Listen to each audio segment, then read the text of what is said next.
अगर भगवान तुमसे इंतजार करवा रहे हैं तो तैयार रहना। वो उनसे कहीं ज्यादा देने वाले हैं जितना तुमने मांगा है। जिस तरह लोग मुर्दे इंसान को कंधा देना पुण्य समझते हैं, काश इस तरह जिंदा इंसान को सहारा देना पुण्य समझने लगे तो जिंदगी आसान हो जाएगी। मत सोच इतना जिंदगी के बारे में, जिसने जिंदगी दी है उसने भी तो कुछ सोचा होगा। बेवजह ही नहीं होती लोगों से मुलाकात, किसी से सबक मिलता है तो किसी से ज्ञान।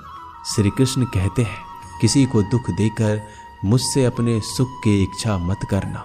अगर तुम किसी को एक पल का भी सुख देते हो तो अपने दुख की चिंता कभी मत करना। जब दर्द और करबी बोली दोनों सहन होने लगे तो समझ लेना जीना आ गया है। कौन क्या कर रहा है, कैसे कर रहा है, क्यों कर रहा है, इन सब से आप जितना दूर रहेंगे उतना ही खुश रहेंगे। हंसते रहो तो दुनिया साथ है, वरना आंसुओं को तो आंखों में भी जगह नहीं मिलती। जीवन में जो होता है वह किसी वजह से होता है, या तो वह आपको कुछ बनाकर जाता है या फिर कुछ सिखाकर। कटना, पिसना और अंतिम समय तक निचोड़े जाना गन्ने से बेहतर कौन जानता है कि मीठा होने का नुकसान कितना होता है। जब कोई दिल दुखाए तो सबसे बेहतर है कि हम चुप हो जाएं, क्योंकि जिन्हें हम जवाब नहीं देते उन्हें फिर वक्त जवाब देता है। अंधे बहरे गूंगे बनकर अपने लक्ष्य पर ध्यान देते रहो। यहाँ इतने खाली लोग हैं कि ना खुद कुछ करेंगे और ना करने वालों को कुछ करने देंगे, और उनका मनोबल भी तोड़ देंगे। लोग जरा सी बात पर आपको छोड़ देते हैं और भगवान जरा सी प्रार्थना से आपको थाम लेते हैं। कर्मों से डरिए, ईश्वर से नहीं। ईश्वर तो माफ कर देता है मगर कर्म नहीं। यह अटल सत्य है कि जैसे बछड़ा 100 गायों में अपनी माँ को ढूंढ लेता है, उसी प्रकार कर्म अपने कर्ता को आज नहीं तो कल ढूंढ ही लेता है। नीयत साफ और मकसद सही हो तो यकीनन किसी न किसी रूप में ईश्वर भी आपकी मदद करते हैं। जिंदगी में जितना शांत रहोगे अपने आप को उतना ही मजबूत पाओगे, क्योंकि लोहा ठंडा होने पर मजबूत होता है। गरीब रहोगे कोई ध्यान नहीं देता, मेहनत करोगे तो सब हंसेंगे, लेकिन जब कामयाब हो जाओगे तो सब जलेंगे। जिंदगी वो हिसाब है जिसे पीछे जाकर सही नहीं किया जा सकता। इसलिए आज में सुधार करें और पुरानी बातों को अनुभव की तरह इस्तेमाल करें। जिस जिंदगी में उत्साह, लक्ष्य और अनुशासन ना हो उसे जिंदगी जीना नहीं, जिंदगी काटना कहते हैं। कभी कभी आप बिना कुछ गलत किए भी बुरे बन जाते हैं, क्योंकि जैसा लोग चाहते थे आप वैसा नहीं करते। जिस मनुष्य के हृदय में सच्ची मानवता हो उसकी सोच हमेशा यही होगी कि मुझे मिला हुआ दुख किसी को ना मिले और मुझे मिला हुआ सुख सबको मिले। मैंने हंसकर भी देख लिया और रोकर भी देख लिया, किसी को पाकर किसी को खोकर भी देख लिया। ये जान लिया कि जिंदगी वही जी सकता है जिसने अकेले जीना सीख लिया। जिंदगी बहुत कुछ सिखाती है, थोड़ा रुलाती है, थोड़ा हंसाती है। खुद से ज्यादा किसी पे भरोसा मत करना, क्योंकि अंधेरे में तो परछाई भी साथ छोड़ देती है। अगर कोई आपको सच्चा प्यार करता है तो वह आपको समय जरूर देगा, आपकी हर स्थिति में साथ देगा, हमेशा आपके लिए समर्पित रहेगा, क्योंकि सच्चा प्यार एक दूसरे की खुशियां चाहेगा, आंखों में पानी नहीं। लोहे को कोई नष्ट नहीं कर सकता, बस उसका जंग उसे नष्ट कर सकता है। इसी तरह आदमी को कोई और नहीं बल्कि उसकी सोच ही नष्ट कर सकती है। इसलिए सोच अच्छी रखो, फल अच्छा ही होगा। इतना कमजोर मत बनो कि कोई भी आपको तोड़ सके, बल्कि इतना मजबूत बनो कि आपको तोड़ने वाला खुद ही टूट जाए। दर्द आपको मजबूत बनाता है, डर आपको बहादुर बनाता है, अनुभव आपको सिखा देता है। जिस दिन हम समझ जाएंगे कि सामने वाला गलत नहीं, सिर्फ आपकी सोच हमसे अलग है, उस दिन जीवन में सब दुख दूर हो जाएंगे। क्यों रोते हो? मन का ना होने पर जो लिखा है वही होकर रहेगा। एक रास्ता बंद करने से पहले भगवान 10 रास्ते खोल देते हैं। गर्मी के मौसम में पत्ते सूखने के बाद भी पंछी घोंसला नहीं छोड़ते, क्योंकि वो जानते हैं फिर से बरसात आएगी और पेड़ पर नए पत्ते आएंगे। जो हुआ उसे भूलकर नई शुरुआत करो और याद रखो, जिसका कोई नहीं होता उसका भगवान होता है।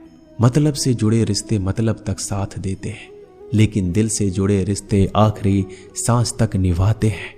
अच्छा काम करते रहो, चाहे कोई सम्मान करे या ना करे, क्योंकि सूर्योदय तब भी होता है जब करोड़ों लोग सोए रहते हैं। दुनिया में हर एक काम आसान है, केवल अंदर से आवाज आनी चाहिए।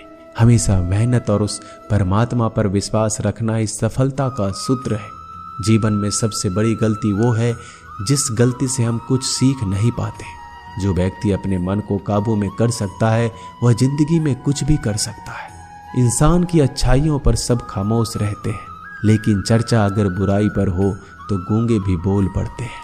श्री कृष्ण कहते हैं, तुम्हारे बीते हुए कल को तो मैं ठीक नहीं कर सकता, क्योंकि तुम वर्तमान में अगर अच्छा कर्म करोगे तो मैं तुम्हारा आने वाला कल जरूर उजागर करूंगा।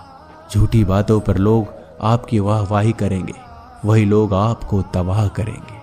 बुरे से बुरा क्या ही होगा, हम तो हमेशा ही सोच लेते हैं, मगर अच्छे से अच्छा क्या होगा हम ये कभी नहीं सोचते। जो ईश्वर रात को पेड़ पर बैठे पक्षियों को कभी गिरने नहीं देता, तो सोचो वह तुम्हें अकेला और बेसहारा कैसे छोड़ सकता है। आज के जमाने में कोई अपना नहीं होता, सिर्फ लोग तब तक साथ देते हैं जब तक उनका स्वार्थ होता है। अगर कोई अकेला है तो इसका मतलब ये नहीं कि उसे कोई पसंद नहीं करता, बल्कि वह अकेला इसलिए है क्योंकि उसने दुनिया की औकात जान ली है। एक बार राजा और उसका मंत्री तलवार को साफ कर रहे होते हैं। तलवार को साफ करते समय अचानक राजा के पैर पर तलवार गिर जाती है और राजा के पैर की उंगलियां कट जाती है। उस राजा को उंगली कटने के कारण बहुत ही तकलीफ हो रही थी, बहुत ही दर्द हो रहा था। लेकिन उसका मंत्री कहता है, शांत रहिए महाराज, जो कुछ भी होता है अच्छे के लिए होता है। राजा को यह बात सुनकर गुस्सा आ जाता है। वह मंत्री से कहता है कि मेरी उंगली टूट गई और तुम कह रहे हो अच्छे के लिए हुआ। वह मंत्री राजा को समझाने की कोशिश करता है, पर वो नहीं मानता और बिना सुने गुस्से के कारण मंत्री को काल कोठरी में बंद करने का आदेश दे देता है। पर मंत्री को इस बात का कोई दुख नहीं था, क्योंकि उसका अभी भी यही कहना था कि जो होता है अच्छे के लिए होता है। वो अपनी खुशी से ही अपने आप को सैनिक के हवाले कर देता है। राजा इस बात को सुनकर चौंक जाता है, सोचता है कि मेरा मंत्री कितना मूर्ख था। उसे लग रहा था कि मैंने उसे अच्छाई के लिए कैद कर दिया। इस घटना के 3 महीने बीत जाते हैं। एक दिन राजा अपने सैनिकों को लेकर शिकार करने के लिए जंगल में जाता है। राजा को एक हिरन दिखता है। हिरन का पीछा करते करते राजा घने जंगलों में चला जाता है। वह हिरन को पकड़ नहीं पाता और जंगलों में खो जाता है। वो बाहर आने के लिए रास्ता ढूंढता है, लेकिन रास्ता उसे नहीं मिलता। तभी कुछ आदिवासी लोग उसे घेर लेते हैं। उन लोगों को पता नहीं था कि वह राजा है। वो लोग अपने देवता को बलि चढ़ाने के लिए एक इंसान को ढूंढ रहे थे। आदिवासी लोग राजा को पकड़कर अपने इलाके में ले जाते हैं। राजा उनको बार बार समझाने की कोशिश करते हैं, लेकिन वो लोग कुछ भी नहीं समझ रहे थे। वो लोग खुशी से नाचते हैं और राजा को नहलाकर बलि चढ़ाने के लिए उनको कपड़ा पहनाते हैं। अब राजा को लगता है कि वो मरने वाला है। जब आदिवासी लोगों का मुखिया राजा को मारने जाता है, तब देखता है कि राजा की पैर की उंगली कट चुकी है। इसको देखकर उसका मुखिया कहता है कि इस इंसान की बलि नहीं दी जा सकती, क्योंकि ये इंसान पूरा नहीं है, एक अंग कटा हुआ है, और उनके भगवान को एक पूरे इंसान की बलि ही दी जा सकती है।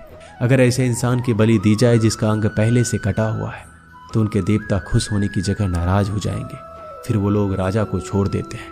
राजा खुशी खुशी अपने महल चला जाता है और सोचता है, अगर मेरी उंगली उस दिन ना कटी होती तो आज मेरी मौत हो जाती। इसका मतलब मंत्री सही कह रहा था, जो कुछ होता है अच्छे के लिए होता है। फिर राजा अपने सैनिकों को आदेश देता है कि जल्दी से जाकर मंत्री को रिहा किया जाए। फिर राजा मंत्री को अपना पद वापस देते हैं और पूछते हैं, मंत्री, उस दिन मेरी उंगली कट गई, मेरे लिए अच्छा हुआ, मैं मान गया, लेकिन तुम जेल में हो, इससे तुम्हारा क्या अच्छा हुआ। मंत्री खुशी खुशी राजा से कहता है, महाराज, आप शिकार के लिए जाते तो आपके साथ मुझे भी आना पड़ता, और अगर मैं आपके साथ जाता तो वो लोग मुझे मार देते। मंत्री की बात सुनकर राजा को समझ आता है कि जो भी हमारे जीवन में होता है वो अच्छे के लिए होता है। अगर हम अपने जीवन में देखें तो हमारे जीवन में भी कुछ मुश्किलें आती हैं, हम उनका सामना नहीं करते, हम उनको ही दोष देते हैं। ये मुश्किलें हमें आगे बढ़ाने और मजबूत कराने के लिए ही आती हैं। हमें हर मुश्किलों को सकारात्मक तरीके से देखना चाहिए, क्योंकि हर चीज कुछ ना कुछ सिखाकर ही जाती है। हर व्यक्ति के जीवन में सुख और दुख का आना जाना बना रहता है। दोस्तों, आशा करते हैं कि ये वीडियो आपको पसंद आई होगी। मिलते हैं जल्दी नए ज्ञानवर्धक वीडियो के साथ। धन्यवाद।